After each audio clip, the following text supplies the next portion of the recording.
What's going on, everybody? Welcome into Blazers Uprise Live here on a Thursday. Eric couldn't make it for today. We'll see if he's able to hang out in chat for the majority of the stream, though it'll just be me with a solo stream. We're going to do picks against the spread. We got 5 games for picks against the spread, and we'll pick all of those. I'm going to need some help with the injuries, though, on that one. So, I don't know, mods or chat, if you could help me out with the injuries. I'm having to do everything today, and normally that's Eric's job. So, help me with the injuries on those games. And then we'll talk about Norm, CJ, and them being linked to the New Orleans Pelicans. Jake Fisher had a report today. We'll dive into the details of that. I will read the part of that off that pertains to the Blazers, and then we can discuss it with chat. This will be a little bit shorter stream today, probably about a 40-minute stream, and then we'll wrap things up. We have another stream later tonight. We'll have the post-game show right after Nuggets versus Blazers. The Blazers will be very short-handed today. Not expecting another stream like we had a couple of nights ago against the Brooklyn Nets, but I would love to be surprised, or maybe I would hate to be surprised. I don't know if it's tank season or not, but let's just jump into picks against the spread, okay? So there's been a development. Connor has replaced Reese as a mod. I'm not going to go into why, so don't ask. But Reese's record was right around 500. So Connor jumps into things pretty much at 500. Makes enough sense for me. So Connor made his picks on Monday. That's when he started. He went 4-4. So he was able to gain a game on chat and tie them for third. Jackson's still in first, but I've finally gained a game on him, which is phenomenal. It's been really tough to gain any ground on Jackson so far this year. You got Zach at a lowly 1-7, and then is that Krish at 7-1? Krish went 7-1 on Monday. Round of applause for Krish trying to bring it out of the gutter. He had a phenomenal day. Zach just went against him, thinking it would work, considering how much Krish has struggled as of late, and yeah, that backfired on Zach big time. Krish ends up gaining 6 games on him, and we'll see how much ground Krish can make. I think he tanked early in the season so he could have a redemption arc in picks against the spread. Alrighty, game number 1. You got Golden State, you got Milwaukee. I'm going to have to type the chat poll. If anybody knows the injuries for this game, let me know. That would be cool. Why do I see I didn't fire anybody? I didn't fire anyone. Yeah, I'm going to type the chat poll. I don't know what the injuries are. I can look them up. This whole segment is going to be I don't know. It's going to be a rough segment without having Eric here. Obviously, this graphic doesn't even work without 2 cameras, so I'm just going to leave the right side blank. That's the easiest way to do this. But this game will be on TNT. This is a pretty good matchup. Connor says scuffed picks against the spread. It's going to be scuffed for sure. Yeah. Jackson, yes. Yes, just for today. Anyway, all right. Milwaukee Bucks, Golden State Warriors. I could put my cam on both sides. That would be weird. That would be interesting. I'll look up the injuries for this right after. I don't know. I don't know how I'm gonna do this, guys. Milwaukee. Wish I had like a third fill-in to join us here. I can put you on cam working. Eric, do you want me to put you on cam working? I don't know about that. All right, now let me look. Bucks injuries. You guys are going to hear typing. There's just no way around it, unless you just want to hear nothing. Let's see. For this game, probable starting lineups were Wiggins, Toscano Anderson, Looney, Steph Curry, and Klay Thompson. Draymond Green is still out. For the Bucks, Giannis, Middleton, Matthews, Portis, Nwora. So it looks like Drew Holiday is still out. Other than that, these teams are pretty healthy. That's the best you're going to get as far as injuries. There's the chat poll. Eric sent me his picks. Eric, I guess you can make your picks in chat, if you have to run, then I can just look at your Discord message. But Milwaukee's a 1-point favorite. Zach says he likes the ASMR from the typing. That's a little weird, Zach, but I respect it. Brook Lopez has been out for a good part of this season. That's a good catch by Chris as well. I'm just going to go to NBA Injury Report, CBS Sports. Let's just do that. James Wiseman's also out. He's been out for the entire year. Milwaukee's missing Luke Cornett and Langston Galloway.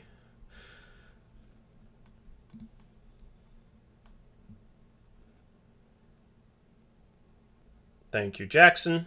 Right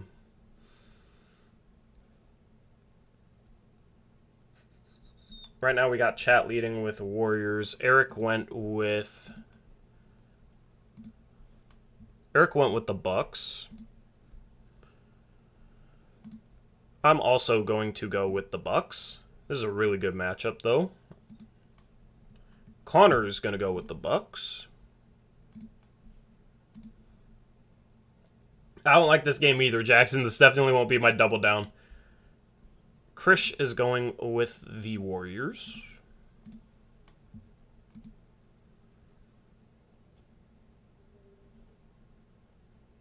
Draymond is out, Jackson. At least that's what I saw last.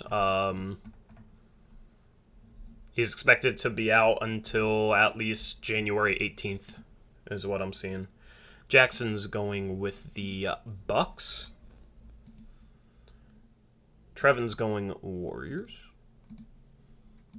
Zach is going with... We'll wait and see on Zach. I'm going to end the chat poll chat.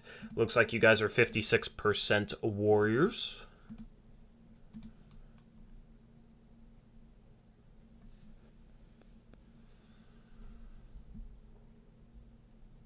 And Zach is going Bucks. Alrighty.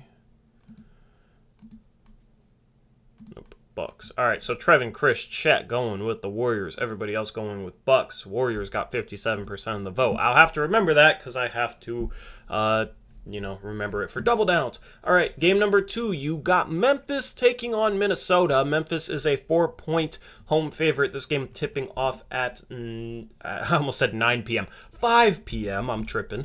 I'll look up the injuries to this in a second. Let me type the chat poll first.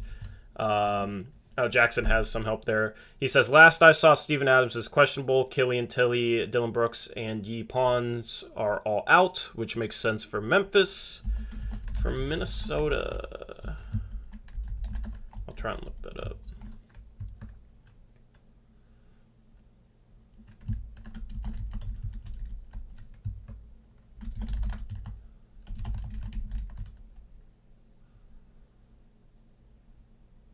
Trevin, that's a good question. We'll have to wait and see on that. Romp says he got the T-Wolves in his parlay. For the Timberwolves,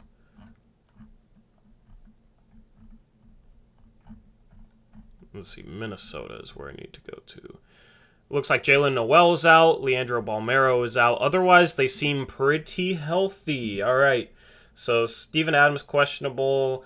Dylan Brooks out. Other than that, these teams are relatively healthy. It's not... I couldn't imagine trying to do this if the NBA was in a situation like it was about 3 weeks ago. What's up, Steven Castro? I'm solo streaming today. It's a challenge for picks. Eric ended up going with the Pelicans. Oh, wait, no, that's... His picks are out of order. He went with the Grizzlies. I guess there is multiple 5 p.m. games. Okay. That makes sense. Yeah, Timberwolves versus Grizzlies, and Eric went with the Pelicans. Good job, Eric. Chris says he'll be there, Trevin, but Chris is going to, be the graphics guy since we do a lot graphically for that stream. So I don't know. I mean, me and Eric might just have to patrol chat for that. Trevin's going with Memphis. That'll be interesting. We'll have to figure that out. Zach is going with Memphis as well.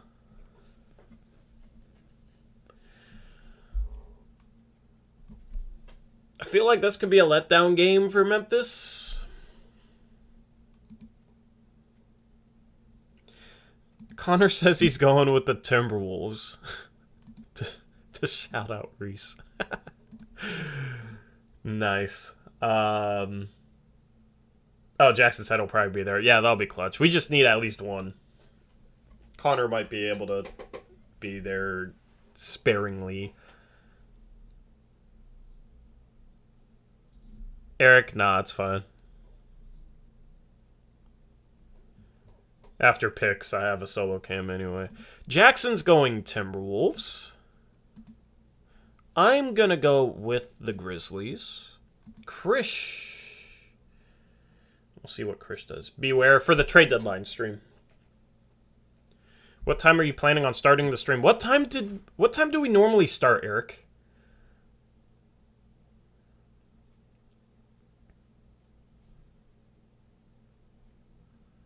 I don't remember what time we normally start. I'm gonna end chat poll. Grizzlies get the win. And this is currently their double down.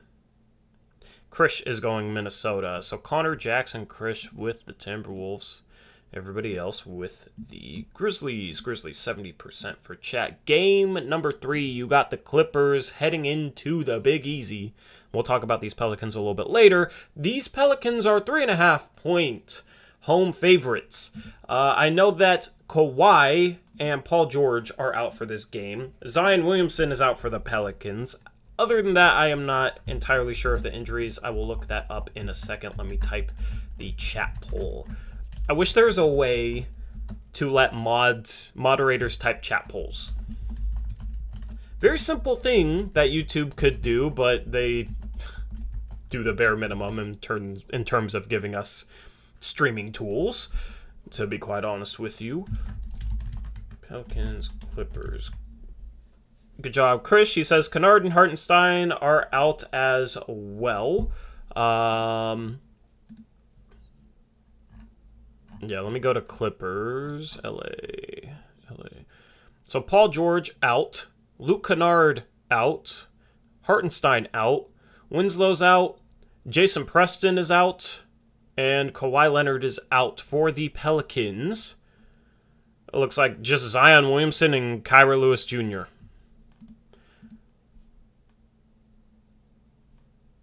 Connor says YouTube is too busy taking the dislike button away. Yeah, I agree. I hate clicking on a video where I don't know if it's like, a tutorial video where I don't know if it's crap or not.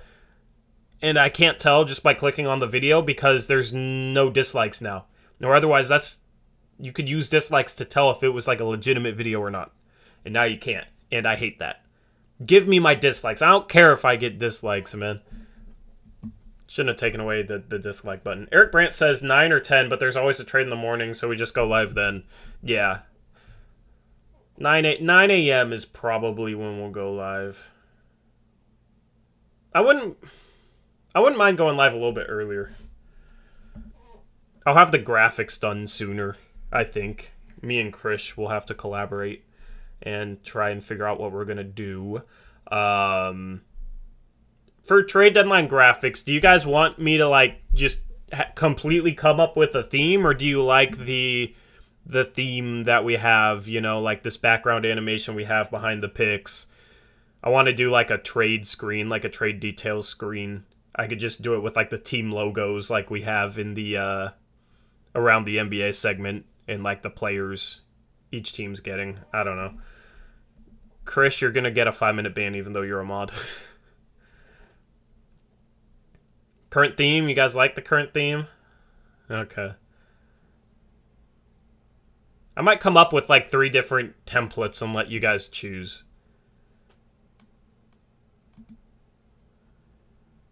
Or let channel members choose. That's actually the way I'll probably go. I'll probably let channel members on the... If you're a channel member on the main channel, I'll probably do like a members-only community post. By the way, speaking of...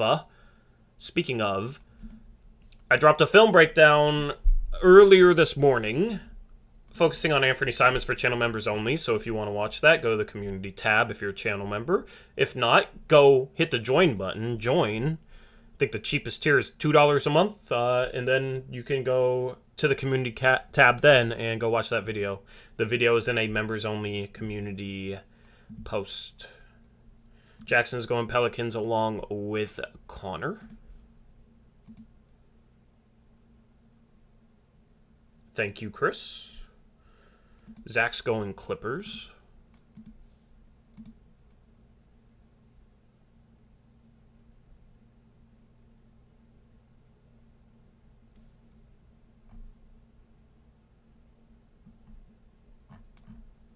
Chris is going with the Clippers.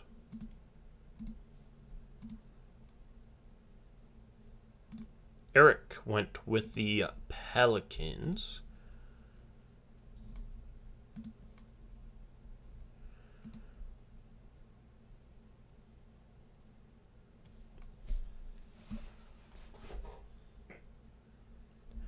Jackson says, about to be a 1-year badge for me. That gold is going to look nice. I was thinking about slightly altering the channel member icons. But like keeping the same thing, like up to a year is red, and then after a year is gold.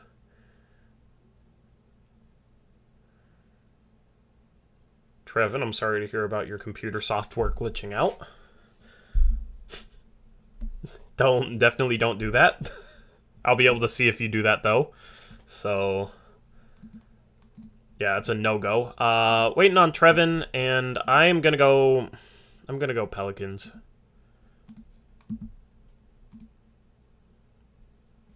Gonna end chat poll. Chat is going Pelicans. It's not gonna be their double down. The current leader in that regard is Memphis. Chat went Pelicans. Trevin went Pelicans. Trevin, I'm blind. I'm sorry. There we go. Cool. All right, game number 4. Brooklyn is hosting the OKC Thunder. They're only 5.5-point favorites. I'll have to figure out why that is.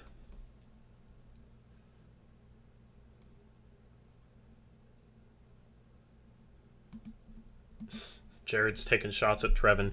You love to see it. All right, Brooklyn Nets. They're giving me a lot of long team names to type out today. Oklahoma City Thunder, Minnesota Timberwolves, New Orleans Pelicans. All right, Kyrie, Kevin Durant, and Patty Mills are out, says Thomas Saransky. Let me go and look at this. Yeah, no KD, no Patty Mills, no LaMarcus Aldridge, no Joe Harris, no Nicholas Claxton, and no Kyrie Irving. So they'll have James Harden and... Dude, why am I blanking on their entire team? Day'Ron Sharpe, David Duke Jr. For the Thunder... Vit Krejci is questionable. Isaiah Roby's out. Kenrich Williams is out. There's your chat poll. Eric's going Nets.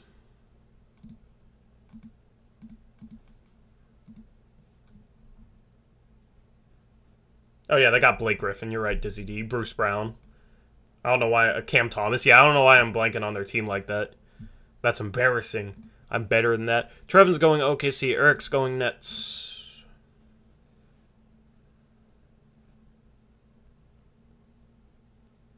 What's up, Bruce?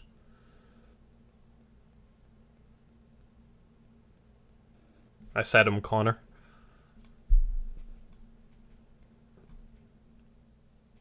They're thin on bigs, though. Oh, yeah, they got Javon Carter.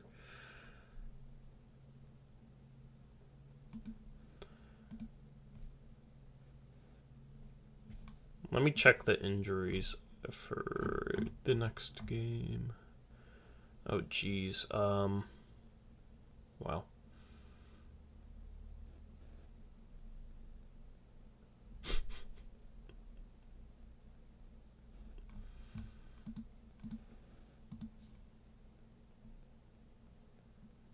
Jackson said, this is so bad. Yeah, I could tell because nobody's picking.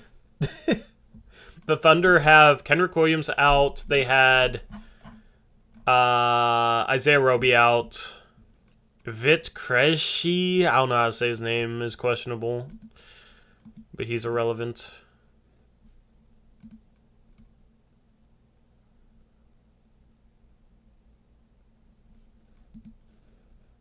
Zach goes with Brooklyn.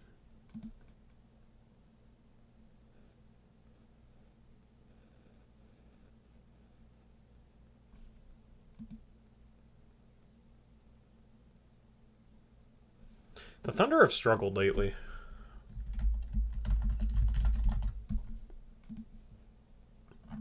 They were competitive for a while, but they've lost 5 in a row.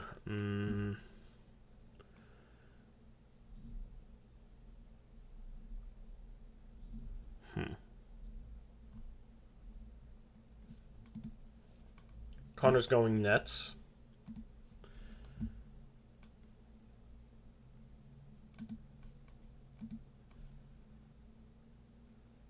Come on, Jackson and Krish. Bruce doesn't know who OKC has anymore. They got Josh Giddey. They got Trey Mann. They got Derek Favors. They got Pokuševski. They got Jeremiah Robinson Earl. OKC. Okay. Krish went OKC.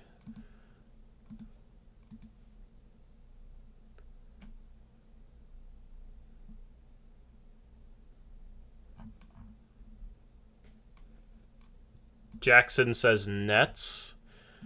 I'm gonna go Thunder. I'm vibing with the Thunder right now. All right. Nets for chat, not their double down, still Memphis. All right, final game. You got Portland heading into Denver. This game is on TNT for some reason, and Denver's an 11-point home favorite. As far as injuries go, you probably know the Blazers, but they'll be without Damian Lillard, CJ McCollum, Norman Powell, Anthony Simons, and Cody Zeller is doubtful. Am I missing any? I don't think I am. As far as the Nuggets go, they have a long list of guys out. They have the normal candidates with Michael Porter Jr., PJ Dozier. I assume Bol isn't playing. His trade got voided. He was initially supposed to be traded to Detroit, and that got voided due to his physical. No Larry Nance as well. Yeah, Nance is out as well. Correct. So Zeller's out, Nance is out, Powell's out, Simons is out, McCollum's out, and Lillard is out for the Blazers. For the Nuggets, they're missing... Or JaMychal Green is questionable, Marcus Howard is questionable, Will Barton is questionable. And then Jamal Murray's out, Michael Porter Jr. is out, PJ Dozier's out, Vlatko Kankar is out. And then Bol I don't think is playing. I don't know. I doubt it. Portland will have 10 available players tonight. Trevin's going Denver. I am going to go Denver. Eric is going to go Denver. Zach is going to go Portland. Connor is going to jinx Portland.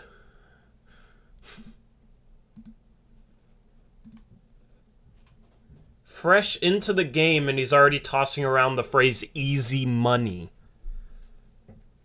Clearly a bot says Nurkic is going to drop 100.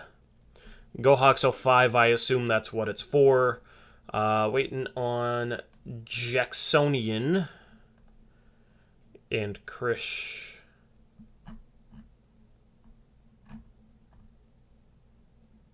Give me the Norman Rain Clouds. Does that mean you're going Portland?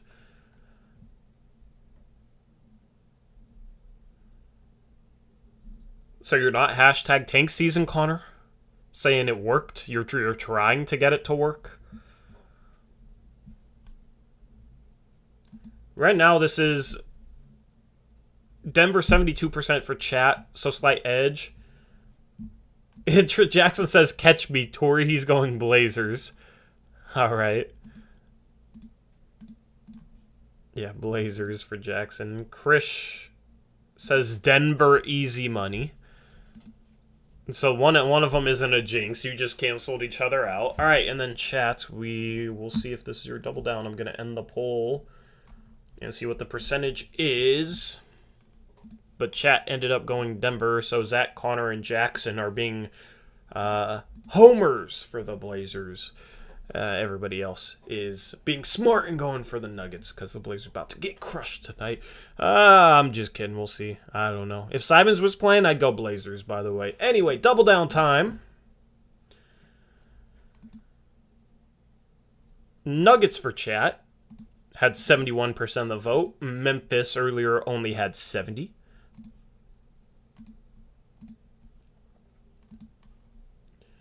Here are the spreads once again.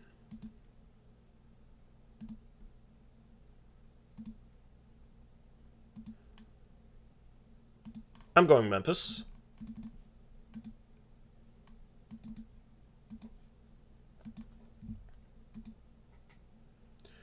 Warriors for Krish, Pelicans for Trevin.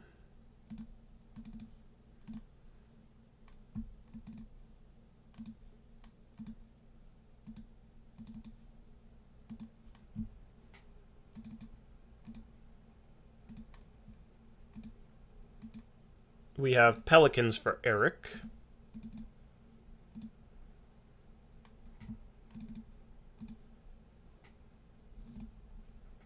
Where are the Pelicans playing again? Clippers, okay.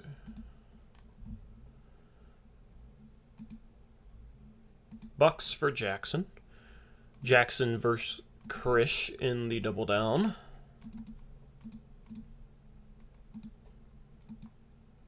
Connor's going Nets.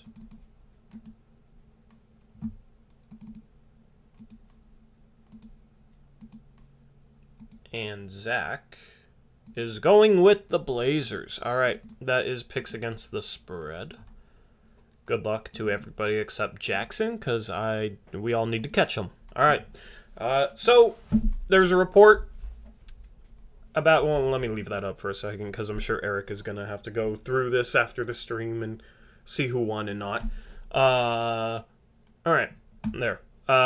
So Jake Fisher is a reporter for Bleacher Report. He came out with a very detailed article, and the rest of the stream is basically going to be going over that. I'll skim over a couple of the general NBA things in that, but I'll focus heavily on the Blazers. I'll read it off. Let me find it here.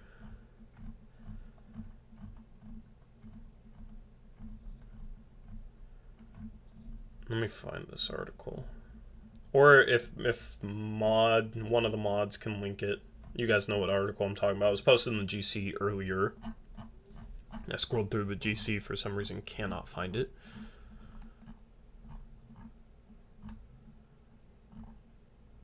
As far as the the troll tweet, it's a troll tweet to me. Cronin made his first significant move today. I was thinking we made a trade, and then I saw Reddish got traded. I was thinking something happened, and we signed an assistant GM. Whoop-de-doo. Don't have any comments on that. Should have been Eric Brandt that he hired, to be honest. Yeah, mods. If one of you can drop it in that mod chat, let me know once you do. If one of you has the link, I'll keep trying to find it here. All right, here we go. Actually, I found it. Never mind. False alert. So the article is titled Latest NBA Trade Intel, How Will Dame Lillard Surgery Impact Ben Simmons Market? As far as the Ben Simmons market goes, there's speculation that Ben Simmons won't have as much value now that Dame is electing to have this surgery, which could be season-ending. Jake Fisher says there remains a strong possibility that Lillard's upcoming abdominal surgery is season-ending. Sources told Bleacher Report. Lillard apparently contemplated going under the knife this past offseason following the Tokyo Olympics, but didn't, which I think he probably should have. It's plagued Lillard for several seasons, but it's been the worst this year, is something that I also heard today. The article also says, and without Lillard, the Blazers' lottery-protected first-round pick likely won't convey to the top-seeded Bulls, dampening that asset for Chicago should it look to trade the pick and further push into Eastern Conference contention. Lottery-protected through 2028, that pick has one of the more curious valuations of any draft asset on the board considering Lillard's uncertain future. The Bulls would need to find a trade partner who's not searching for immediate draft reinforcements in return for veteran talent. Robert Covington to Chicago, Derrick Jones Jr. to a third team, and that third team sending an expiring contract to us has never made more sense. I think it's more likely that Robert Covington ends the season in a Chicago Bulls uniform than it is that he ends the season in a Portland Trail Blazers uniform. I don't think it's likely necessarily that he does get traded to Chicago. Like, if I had to bet him playing somewhere else or Chicago, I'd probably take the field. But I just don't think he's remaining in Portland. I think there's a higher chance that he ends up in Chicago than he even stays in Portland. The article goes on to say Philadelphia's market for Simmons remains static. They're waiting on somebody on par with Lillard, James Harden, Bradley Beal, or Jaylen Brown. Good luck with that, Daryl Morey. They don't want John Collins.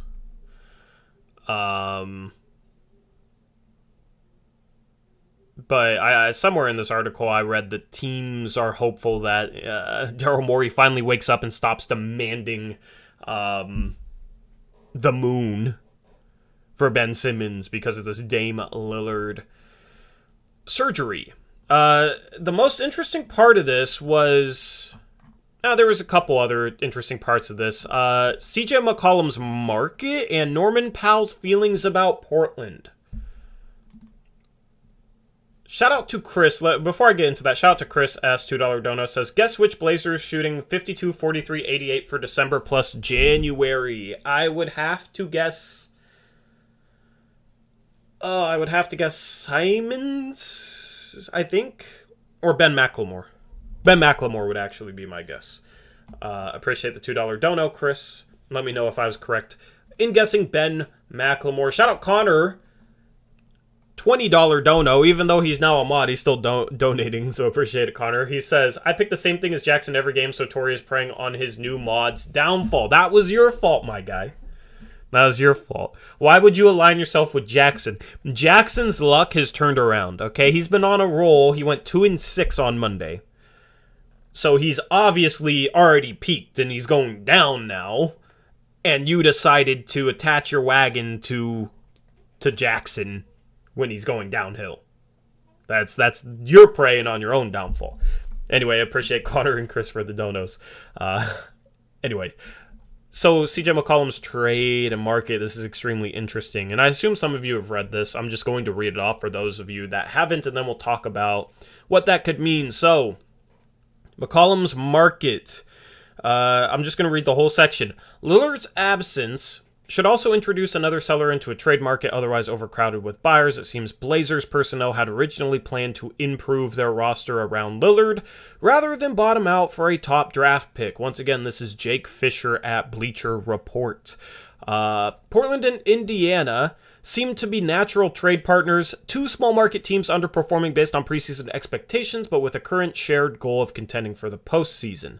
The Blazers had been frequently mentioned by league sources as a strong Miles Turner destination, while Detroit's Jeremy Grant also emerged as a potential Portland target. But if Lillard is indefinitely sidelined, that would seem to further increase the likelihood of Yusuf Nurkic and Robert Covington heading elsewhere. I agree in regards to Rocco. Still don't know what the situation is in regards to Nurkic. That's the most unpredictable decision I think that Cronin is going to have to make. The rest of the section says, Anthony Simon's recent explosion also has had league executives chattering about the future of CJ McCollum in Portland and to a lesser extent, that of Norman Powell. Simmons is heading for a lucrative restricted free agency this summer, and Portland is already trying to evade paying the luxury tax. Now, that is for this year. I don't think that's necessarily the case next year, so I don't see how that necessarily ties into Simmons' contract next year. But Simmons' play has gotten me and Eric chattering about CJ McCollum and Norman Powell leaving Portland. So it sounds like league executives are also thinking along the same lines as me and Eric are. Assessing the interest for McCollum is somewhat difficult given his recent collapsed lung and a decline in production at the age of 30. But former GM Neil Olshey's regime valued McCollum quite highly, and there is a sense among some rival executives that McCollum would have a sizable market at a lower evaluation than Olshey may have held. That's good news. If he has a sizable market, then you're going to be able to get one team to overpay and kind of win out. You know, it's a bidding war. If you have one person bidding on something, you're not going to get value for it. If you have 10 people bidding on something, you're going to get some value for it. If you have 100 people bidding on something, you're going to get the most value. You know what I mean? The more people you have bidding, the more you can inflate the price and get a good payday for whatever you're selling. In this case, CJ McCollum, if there's a lot of teams interested in him and trying to go out and get him, that makes things better for the Portland Trail Blazers. It's pretty simple.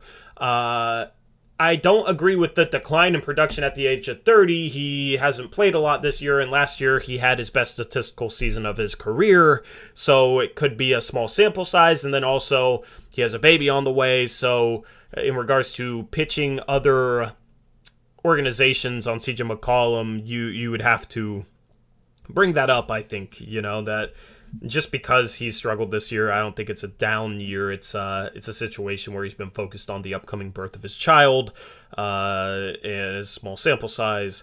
And then you point to what he's done without Damian Lillard. When CJ McCollum is the lead guard, the number one guard on the floor, statistically he's been phenomenal. So you have to have those stats ready if you're pitching another organization on trading for CJ McCollum. That's if you're Joe Cronin. So that's promising. It'll be interesting to see what CJ McCollum's market is, but this next section kind of ties into things. So it's Norman Powell's feelings about Portland. And the section is a bit shorter. It says, roughly a dozen teams pursued Norman Powell ahead of last season's deadline when Portland acquired him from Toronto. The 28-year-old's 5-year, $90 million contract is considered relatively valuable among several league personnel polled by Bleacher Report. Good news, and makes sense. There's some belief that Powell would be open to a new destination, which I thought was interesting. Negotiations over his 5-year deal to re-sign in Portland this summer hit several snags, according to league sources, and Powell certainly eyed other destinations such as New Orleans. And if I recall correctly, I don't know if Eric's in here at the moment in chat, me and Eric on the free agency live stream were panicking a little bit about New Orleans potentially coming over the top and signing Norman Powell. I don't remember if there was a report that linked New Orleans to Norman Powell, but given the moves that New Orleans was doing, I remember me and Eric being like, I feel like they're going to go after Norman Powell. And we were worried about that. Because, I mean, they gave up a first-round pick to be able to pay a big contract to Devontae Graham. So they're obviously trying to get better. Luckily, we were able to re-sign Norm. But I just think it's interesting that this article is saying that Powell eyed other destinations such as New Orleans.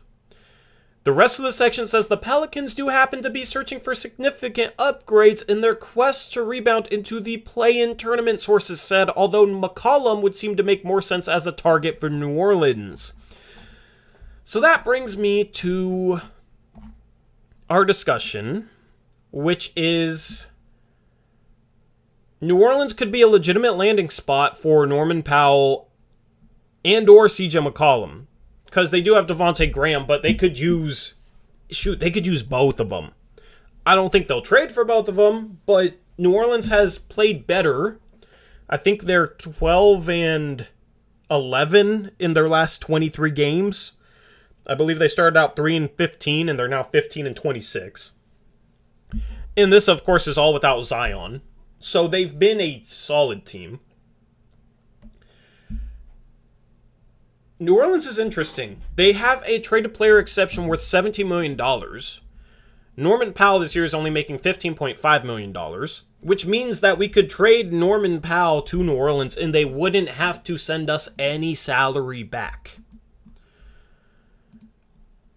New Orleans is far enough below the salary cap where I could see something like that happening. Or maybe they send out, a Trey Murphy, a guy making about $3 million this year. It doesn't match Norman Powell, but they have a $17.5 million traded player exception. Or no, it's only $17 million, but they got it for trading Steven Adams to Memphis. And a traded player exception, what it does is it cancels out incoming salary that's less than the traded player exception amount. So since they have a $17 million trade player exception, Norman Powell's $15.5 million gets canceled out with that trade player exception. It's basically like they're bringing in $0. So they don't have to match. So that's an intriguing part of all this is should they really want Norman Powell, we could save, we could definitely get $10 million under the tax. That could allow us to maybe do another move where we add $5 million. Right? That could, we'd have enough breathing room under the tax that we wouldn't really have to worry about that. We could take on salary and trades. We would be if we traded Norman Powell and got nothing back, we would be about $12 million under the luxury tax. If we took back Trey Murphy, who's a guy that I like, 17th overall pick from this past year's draft, 3-and-D guy, hasn't played for that much. If we took back him, he's $3 million, so we'd only be $9 million under the tax, but that's still enough to really do whatever. So as far as picks go for New Orleans, they have the Lakers 2022 first this year, which I believe is unprotected. I believe it's unprotected. Let me look up future draft picks, Real GM. I use Real GM to look up future draft picks. It's just the easiest to read, in my opinion. Let me go to their pick page.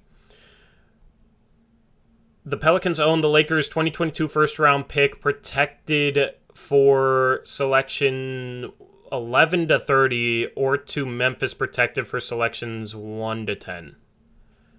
So I don't know if that means... I don't know if Eric's in here.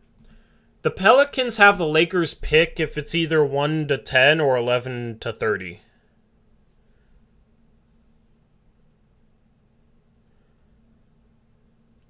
So they have the Lakers pick this year. Their pick this year, let me see. They owe to Charlotte. New Orleans keeps their pick this year if it's in the lottery. If you could get back an asset like that, and then New Orleans ends up in the play and it doesn't play their way into the playoffs, and you have a 12th, 13th, 14th pick that you got back for Norm, and you save some money, and here's the thing, if they trade Norm and don't take anything back, they get a traded player exception worth Norm's salary, so $15.5 million.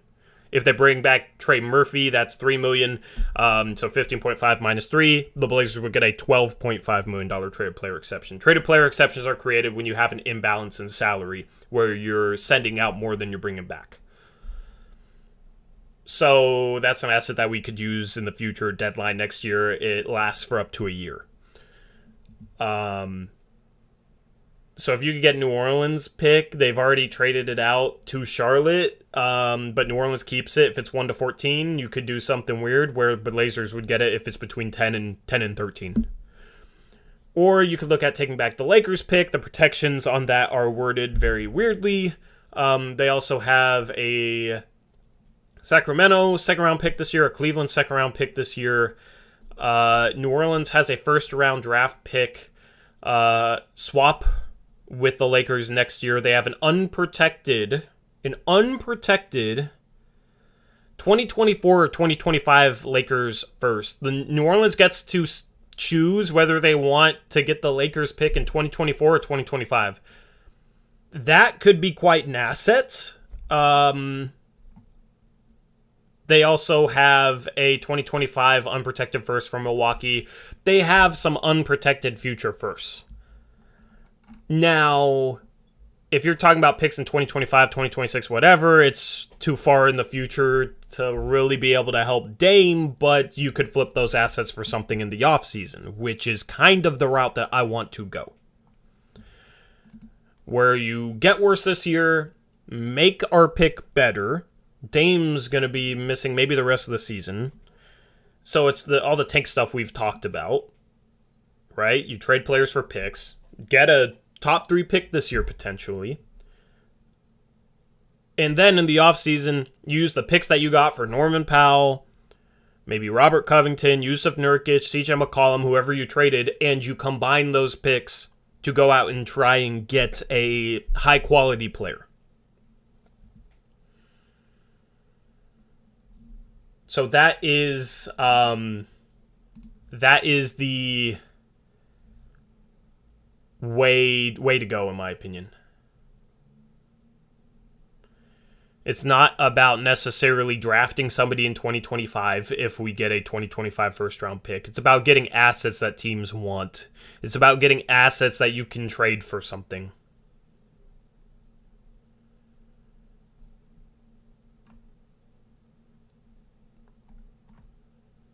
Eric, that answer doesn't make sense to me. They traded it to Memphis so they get one of the two. I don't understand that at all. I was only talking about one draft pick, not two.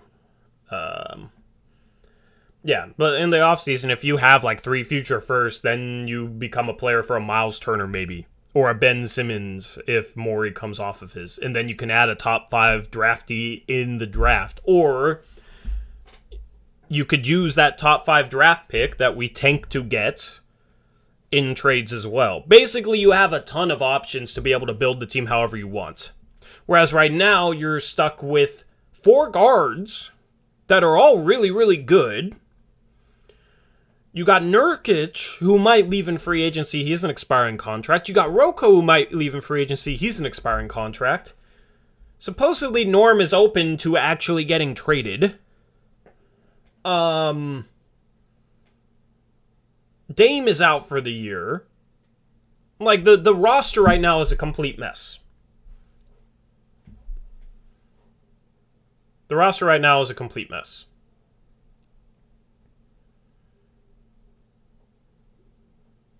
Eric, I'm talking...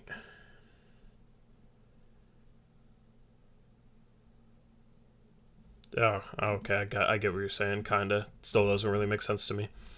But, basically the whole idea is to trade players for assets and then trade assets for players. Trade players for picks and then picks for players. Or trade players for cheap young guys that can be in the rotation and then maybe you have some cap space. Basically, the whole idea of a potential Norman Powell to New Orleans and getting back a pick or maybe 2, a CJ McCollum to Boston, getting back Al Horford, who would be a $28 million expiring next year, or we could cut him and we'd only owe him 14. And then we get back picks and an Aaron Nesmith with CJ. Basically, the whole idea of trades like that is to open up different avenues to go out and pursue players on the trade market. It's essentially Portland trying to create flexibility, trying to get assets and flip them, right? Because every team in the league would be interested in, getting the Lakers 2025 unprotected first. The Lakers could suck there. That could be a generational player that a team could go out and get if they have the Lakers unprotected first. Not every team is going to be interested in CJ McCollum or even have the means or the salary or the assets to trade for CJ McCollum. It's a lot easier to trade picks than it is players. So if you're able to cash in a seller's market, there's not a lot of teams selling. There's a lot of buyers. So in order to go out and get a Miles Turner, a CJ McCollum, a Norman Powell, teams are going to have to overpay a little bit because they're going to be competing in bidding wars with a lot of other buying teams. You're going to be able to cash in and get really good value, it sounds like, if you trade CJ McCollum and Norman Powell at the deadline. So I will be frustrated if CJ McCollum's on the team past the trade deadline, if Norman Powell's on the team past the trade deadline, if Robert Covington's on the team past the trade deadline.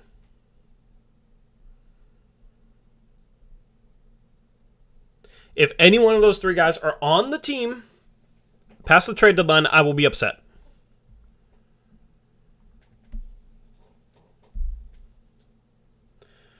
As far as the Pelicans go, we're not getting Herb Jones. I think he's pretty much untouchable. Trey Murphy is probably an easier throw-in in that trade, and I'd be interested in Trey Murphy. I feel like he could be maybe a rotation player next year. He can shoot, he can play defense. He's athletic. And he's 6'9". So that's intriguing to me. Other than that, I mean, Jackson Hayes, I guess, but I don't really care for him. Nickeil Alexander-Walker, I guess, but I've never been high on him either. People say Brandon Ingram, but they're not going to try and get better while trading Brandon Ingram for an older guard who's not better than him. Doesn't really make sense. Doesn't really accomplish anything.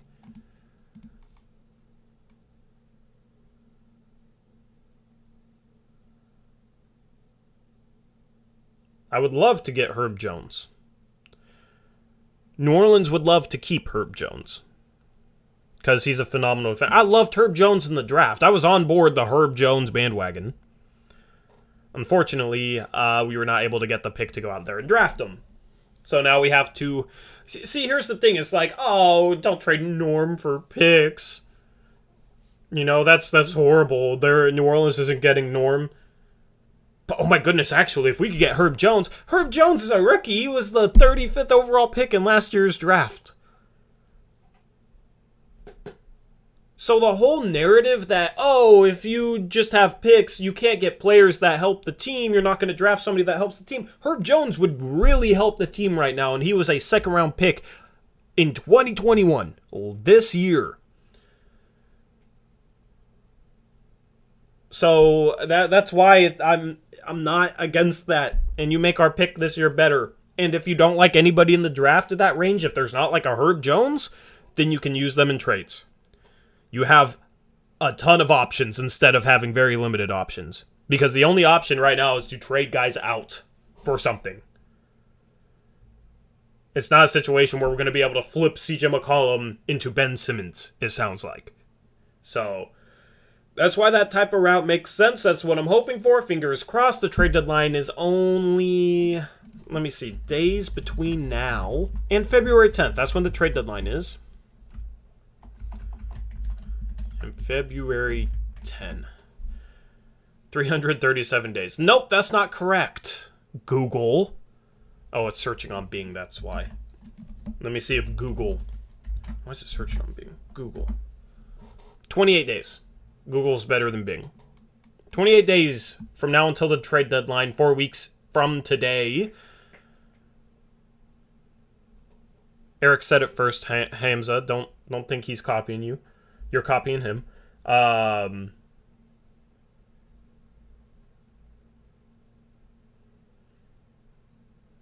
Yeah. I mean, as far as the trade deadline goes, like, it's a very complicated puzzle. And me and Eric will continue to kind of explain things and explain possible moves. Because it's not just like, oh, you make a trade for picks and then trade picks for a player. If you're still over the cap, you need the contract to match whatever you're bringing in. So that's why, you know, CJ to Boston for picks and Al Horford. And Al Horford could be a $28 million expiring trade chip next year to match salary for pretty much anyone. Would be interesting. Antonio, don't believe Brian Windhorst on anything Blazers. I think we are interested in Miles Turner, but now that Dame is having surgery, I pray that we are pivoting to a more long-term strategy giving up this year. Chris S. says, in case you missed it, the guy shooting 52, 43, 88 in December and January, CJ Ellaby. Good for Ellaby, man. We need to give him a nickname. That is a cool stat. I mean, that's very efficient. I would love for him to shoot that for a season. But yeah, as far as trade stuff, we'll continue. Like, basically, our goal is to come up with different concepts, explain why we do them, explain why other teams would do them. So that going into trade deadline, you know that, oh, if New Orleans trades for a guard and it's not one of ours, that's a bad thing for Portland. Or if we make a trade, maybe you'll be able to have a feel for if it's a good deal or not right off the bat based on like what me and Eric have explained on the channel. It's fun to talk about trades, but it's also hopefully educational for you, the viewer. We've always tried to be entertaining, but also like educate people. That's why we do the brands breakdowns and stuff like that. And in a year where the team freaking sucks, the entertaining thing is all the possible change. Yes, there will be a post-game stream tonight, just like there is after every post-game show. As far as that, that's going to wrap up the stream. We'll be, as I said, live later tonight with the post-game show. Eric will be back. We can talk more trade stuff. We can cover this Denver and Portland game. Hopefully you enjoy the rest of your day. Thank you for making me a part of your early Thursday evening.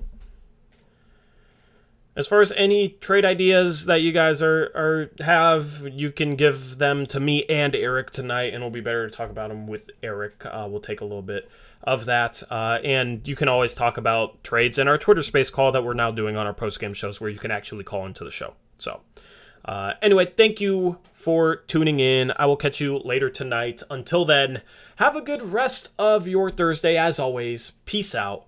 Go Blazers.